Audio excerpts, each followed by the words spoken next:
It ain't but one guy. Hold on. There's but one guy. We ain't but one guy. It ain't but one guy keeping him away from him. That's Terence Crawford. Hey, but one guy. Everyone in the room picked you to win. Everyone that I asked. Everyone. Except for me, guess what? Because I heard he could really play. No. He can't even be Shakur. He can't fuck with me. Who? You. What's Shakur lied to you? You lost. I seen the video. You ain't seen my video. Oh, I didn't. Exactly. I just seen the video. Exactly. What would happen? And take care of business. How does you and Devin Haney end? How does that fight go? The knockout. Say this. Haney being at 147, he called Devin Haney out. What do you think about that fight if it's 1 or 2 fights away? It's kind of a tough fight right now because Devin Haney is right back at the top of his game. Devin showed that the weight loss was probably causing him to not have as good punch resistance, and it also probably wasn't causing him to have as much power or explosiveness as he has. He showed tremendous power, tremendous punch resistance in that fight against Norman, and for him to do that means that the weight was probably an issue. Now, if Keyshawn comes up, or if they even do a catch weight, a 143, 144, it's gonna be a very interesting fight because I think Devin has more tools and more IQ right now, but Keyshawn is different. So when you got a guy that's different, and that's why I also... Terence Crawford has issued a caution to Devin Haney, placing his confidence in Keyshawn Davis and suggesting Haney would have a difficult time dealing with Davis' strength and non-stop pressure. I said I guarantee he'll beat you though. How you gonna bet on somebody I'm else? gonna bet on him against you. I will beat you.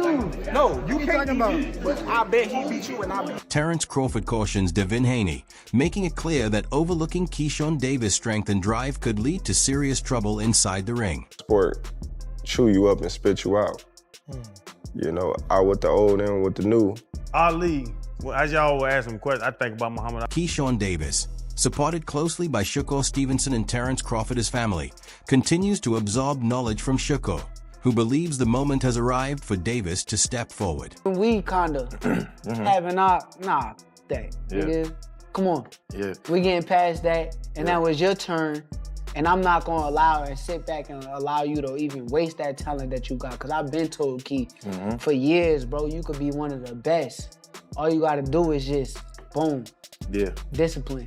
You know, with both of y'all being the best, they always gonna want it. And they gotta come with it. You know they always gonna want to see it, though. You know everybody always gonna want to see it. We get to see it. Keyshawn Davis has acknowledged that talks are currently underway, saying the long-awaited matchup with Devin Haney is expected to take place in 2026.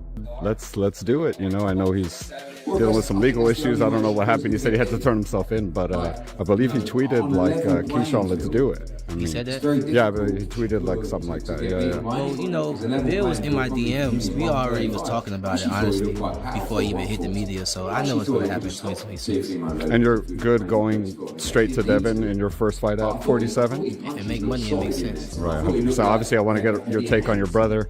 Shakur, dominant performer. Roy Jones Jr. has spoken highly of Keyshawn Davis, pointing to the level of competition he's already faced and his exceptional quickness, describing him as one of boxing's emerging talents. Competition. He's fought some elite guys. He's come up short, but he's always fought hard. He's never been stopped. I thought Keyshawn looked really, really good early on in that fight. He looked very poised, and Jermaine was fighting a fight that you typically don't see him fight. Jermaine is known for being very physical, very rough, and he's going to make it dirty if he has to. He was laying back, and it looked like he was allowing Keyshawn to take some ground and get established, but then Ortiz flipped the script and changed the game plan. He started to get into his normal bag of roughhousing and making things dirty. And I said, man, I like that. I was telling Shakur, I was in the locker room watching. I said, I like what he did right there, because he went away, let you get comfortable, and then he said, no, here I am. I'm going to be the guy that you actually thought you was going to be fighting, but I'm not going to do it in the first round. You saw Keyshawn have to make some adjustments too. Roy Jones Jr. has suggested that Keyshawn Davis gain additional experience with another bout or two before stepping up to face Devin Haney, believing it would better prepare him for the challenge. You understand me? So when you gotta have that intangibleness about him, where he can be a different guy when it's time to be a different guy, you can never count him out. However, if I were pushing Keyshawn, I would have another fight or two before I fight Devin, just for experience purposes. And if I was Devin, I would try to jump on it right now before he gets those couple fights, because the more experience he gets, the harder he's going to become to beat. Yeah, that's going to be a tough fight, for Keyshawn Davis. And I think in many respects, Devin Haney too. You can't take Keyshawn Davis light. He can really fight. He's really like that. The weight difference is a concern, and it's a fair question. Is he ready now? Is he ready a fight or two from now? But that's the fight, really. If you really want to scream, I'm back. That's the type of fight that you want, because obviously it's in the Turkey Al-Sheikh universe, and that's a fight that's going to... Greg Hackett shared a candid perspective on a potential showdown between Keyshawn Davis and Devin Haney, explaining why matchups like this are essential for boxing. He noted that these fights matter because both competitors understand each other's strengths and vulnerabilities, which raises the level of risk and intensity. Hackett stressed that fans want to see top-tier fighters tested against one another, whether it's Haney facing Shakur Stevenson, Haney against Teofimo Lopez, or now Davis matched with Haney. These are the contests that truly separate elite talent from the rest, since mid-level opposition simply can't match the physical tools or mental sharpness required at that level. We need fights like that is because there's things each one of them know about each other. They know that those are great fights. We need those fights. We need those fights. We need the Dev and Shakur. We need the Dev and Teo. We need the Africa and Shakur, the Africa and Teo. Then we need the Gary Antoine mixed in there. We need the Lamont Roach mixed in there. It's a lot of guys. The Abdullah Masons mixed in there. It's a lot of guys we need mixed in there. You know what I'm saying? These are the fights we need. Those other guys, the B-class, C-class guys, they can't keep up with them, either physically or mentally. Or both together. They can't keep up with them. You see it. What kind of message do you think Keyshawn, made it in possibly the 40 to 47 division, beating Jermaine Ortiz the way he did? I mean, I don't know. 47 is a different division. That was at 140. Hackett also touched on Davis' recent victory over Jermaine Ortiz, acknowledging that while the performance at 140 pounds stood out, a move up to 147 presents a very different test. Even so, he dismissed concerns about Davis being undersized for the division, noting that fighters often appear larger on screen than they do up close. For Hackett, the key issue isn't size. It's whether Davis can stay steady and disciplined as the competition level rises. Given his ability, background, and motivation, Hackett believes Davis has what it takes to compete at the top. And a matchup with Haney, in his view, is exactly the kind of high-stakes fight the sport needs right now. Is he too small for 147? He looked good at 40. No, I don't think he's too small. These guys only look real big on TV. When you see these guys in person, they don't be that big. You know what I'm saying? So he's not too small, no. The thing is, with Keyshawn, can he keep it together? Can he keep it together mentally? If he can keep it together mentally, then we see great fights out of Keyshawn. If he do that he say he been doing, which I don't know if he was lying or not, saying that he was drinking and camp and shit like that, I don't know if that's true. I don't know if it's a lie. I don't know if it's, if he was telling the truth. I don't know. But if he can keep it together mentally, then we see great fights out of Keyshawn. Say Keyshawn Davis and Devin Haney happen next. Who would you favor? It's tough to... A boxing analyst recently responded to Keyshawn Davis' confident statement that no one can beat him anywhere between 140 and 147 pounds. Davis has been outspoken about wanting a matchup with Devin Haney before moving fully into the welterweight division, a weight class many see as lacking momentum right now. The analyst pointed out that the division is currently short on fresh, compelling fights, with several established names, such as Ryan Garcia, Mario Barrios, and others, already occupied elsewhere. As a result, welterweight is in need of new faces and renewed excitement. 40 to 47, and he says he wants to fight Jermaine Ortiz and then move up to welterweight, which would be perfect because, like I told you, I really am the best in this business. Like, everything I say is like clockwork, right? It's amazing to me. Sometimes I amaze myself. So what am I talking about? I literally just said welterweight is dry. It's a stale, stagnant, horrible division right now. Not too many ways to mix and match the guys. And then the guys you could mix and match are pretty much busy. The Ryans, the Barrioses, and the rollies, as I mentioned at the beginning of this video. And I told you it's going to require, this is how it works in the sport of boxing. I know because I've been here. The analyst explained that boxing stays alive when fighters are willing to move up in weight, because those jumps create new matchups and fresh storylines.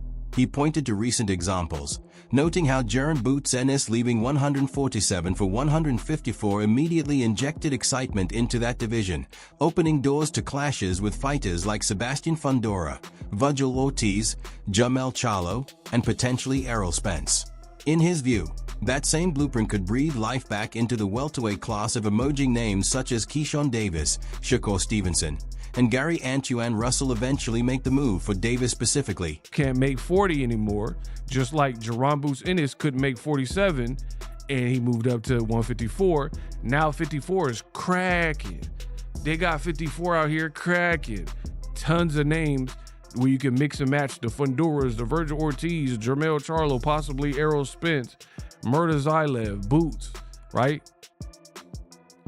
You got tons of ways you can mix and match these people. 47 right now is dry, so it's going to take Shakur's and the Keyshawns and Gary Antoine Russells or the El Rayos, you know, different Edwin De Los Santos, Matias, different guys to move up to start to purge and like fill out the division. Right now, it's not many options. Again, Devin versus Louis Crockpot is a terrible fight, and I don't know anyone that wants to see. The reasoning behind Davis' choice is straightforward. Crocker holds a title that Davis believes will boost his standing and leverage when he eventually faces Haney. Still, some critics argue that publicly calling out Haney while planning a fight with Crocker first creates confusion and opens Davis up to claims of chasing attention. Fans had expected him to go directly after Haney, but as often happens in boxing, the politics of the sport can change the plan that by defeating Crocker. Devin Haney. So, after you knocked out Jermaine Ortiz, let me get this straight. After you stopped Jermaine Ortiz, you made no mention of Louis Crocker. The first name you called out was Devin Haney, and the only name. Unless I missed the rest of the interview. And now, you saying you had a deal in place to fight Louis Crocker next. And then if it's worth your while, then you'll fight Devin Haney. Because, and I get it, he believes that he needs to get this belt from Louis Crocker for them to value him the way he wants to be valued. The reasoning behind Davis' choice is straightforward. Crocker holds a title that Davis believes will boost his standing and leverage when he eventually faces Haney. Still, some critics argue that publicly calling out Haney while planning a fight with Crocker first creates confusion and opens Davis up to claims of chasing attention. Fans had expected him to go directly after Haney, but as often happens in boxing, fight in negotiations with leverage with Devin Haney. I get it. So what's the point in calling out Devin Haney? Why didn't you tell the world, I'm going to fight Louis Crocker next? Because he knows it's not going to be acceptable. If he came out and he says, after Jermaine Ortiz, I'm fighting Louis Crocker, he knows that the fans ain't going to accept that. So he's saying Devin Haney multiple times because he understands what Devin Haney represents.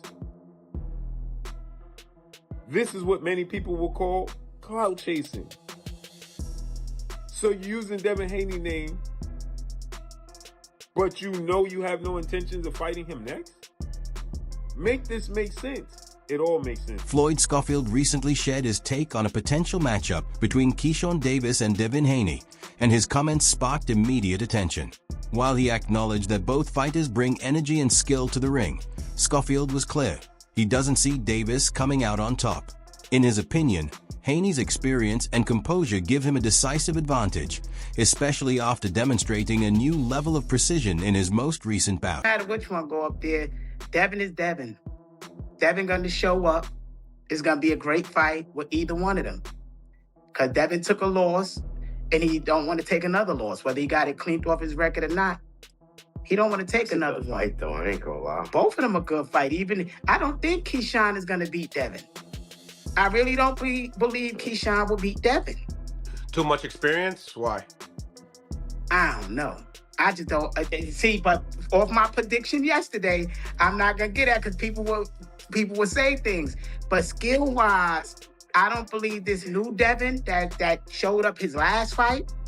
Keyshawn is gonna be able to run through like he did Ortiz, a smaller guy who seemed like he didn't want to be in there. I ain't gonna lie. As much as I don't like Devin, I did not expect Devin to do that to no. Schofield also took issue with how the Ortiz fight was stopped, suggesting the referee may have ended it prematurely, effectively giving Davis an easier path to victory without letting Ortiz get back on his feet.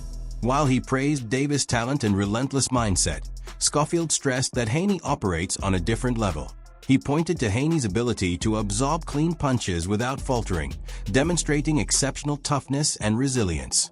Still, Schofield acknowledged that Davis has the size, speed, and skill to make the matchup competitive, particularly if he sharpens his combinations early in the fight. In the end, he views Davis versus Haney as an exciting clash, but one where Haney's experience and mental toughness could be the deciding factors. Was catching too and didn't even buckle Devin, so I don't know. And Keyshawn's performance wasn't great. It was good he stopped him, that the referee gave him a gift. Because the ref stopped it. He didn't even give Ortiz a chance to stand up. Not saying Ortiz would have won, but it wouldn't have been a knockout in that 12 seconds. No, that's what I'm saying, but it wouldn't have been a knockout. The ref gave that gift. He didn't even get his man the count to get up to 8. So, or to 10. So, I don't know. I would want to see the Keyshawn and Devin fight. He do got some dog in him, so I would like to see that. I like the new version of them though. I like the God more in it. The maturity of seeing them grow up as fathers. Like, yo, just to see these young men get into these points is amazing, and they still in their 20s. So I can imagine them in their 30s. Keyshawn Davis has made it clear why he's targeting Devin Haney. It's about the championships and his place in boxing history. Davis explained that he's aware Haney might vacate his titles, and he sees that as the ideal chance to step up and claim them for himself. He views this as the perfect opportunity to prove he belongs at the sport's highest level. While he respects Haney's experience and composure, Davis insists that his own youth, drive, and skill set make him a more dangerous and dynamic opponent. Light-skinned kid might vacate them belts, so we just try to get to them jumps, you know what I'm saying? Is that a fight? Well, as far as Anthony Yeager goes, what does he bring to the table that can make this a difficult fight? He's southpaw. I never fought a southpaw in pros yet. This is a 10-round fight, so I feel like if I was him, I feel like he probably gonna try to drown me. I think he gonna try to come out fast, pressure me, you know what I'm saying, just try to drown me, you know what I'm saying, because I've never been 10 rounds, and I think that's probably his only way he feel like he can just make something happen, you know what I'm saying, because he know he don't got the skill over me, he know I'm the younger fighter, and he know he has the experience over me, so, you know, why not try to drown the younger fighter, you know what I'm saying? Do you watch tape on the opponents, or you just adjust on the fly? Oh, I'm a businessman. I study. When discussing his game plan, Davis highlighted the meticulous approach he takes with every opponent. He studies not just their strengths, but also their vulnerabilities, how they handle adversity, whether they bruise easily, and how they respond under pressure. For Davis, every detail is an opportunity to gain an edge. What are you looking for? Are you looking for strengths? Are you looking for weaknesses? Like, which one do you prioritize? I look for everything. I look for where you get cut at every single fight. I look for if somebody fights you dirty, do you complain? I look for all that shit, because everything that's a weakness, I'm gonna use to my advantage. I like it. Prediction for the fight. I'm gonna knock his ass out. He's getting up out of there. He's getting up out of there. If y'all gamble respect on that shit, y'all gonna, yeah, I'm gonna get his ass up out of there. You referenced Devin Haney possibly vacating the belts. Yeah. Do you think after you get a belt, you'll eventually see him at like 140, 147? I was about to say shit. Oh, hell yeah. Like, I'd love to go to 140. Like, after I won my first world title 35, I defended one time. I would have no problem going to 140 and test the waters out there and becoming champion at 2 different weight classes, just holding that shit down, because I know I can do that. All right, so give me your hit list in order, because you've been going at it with Frank, you've been going at it with Dev. That wraps up today's breakdown. Stay tuned for more, and we'll see you in the next video.